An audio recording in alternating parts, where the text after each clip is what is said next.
Ang lolo ninyo ay ministro sa Ministro. iglesia. Ang tatay ninyo ay ministro Ministro din din. po sa iglesia. Hindi po ba pagka ministro kung saan-saan nadidestino yan? Opo. Kumusta po ang inyong kabataan?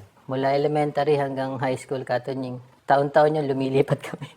Kaya wala akong matandaan na classmate eh. And by the way, sa Iglesia ni Cristo po, ang ministro po ay walang sweldo. Walang sweldo. Ang tawag po doon, may tulong lamang.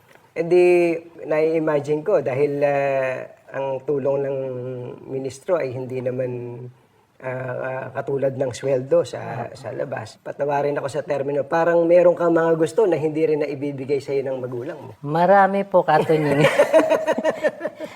Pero mas sinisip po namin na tungkulin eh. Tungkulin. Na hindi yung tulong.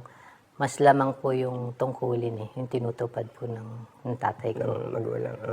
Kung ano pong meron, yun, masaya na po kami doon. Mahirap, pero nasanay kayo sa Hindi, saka Katunying, alam ko, biyaya talaga lahat ng Diyos to. Kaya nga, wala akong sariling galing, wala. Hindi kasi ako ito eh. Alam ko siya lang lahat ng may gawa. Kung bakit ko narating ang lahat ng ito. Hindi ho kayo nangarap maging ministro? Nung bata po ako, medyo pangarap ko siya. Lagi ako nakabarong. Ginagaya ko lahat yung kung ano yung damit ng tatay ko, hindi na meron ako.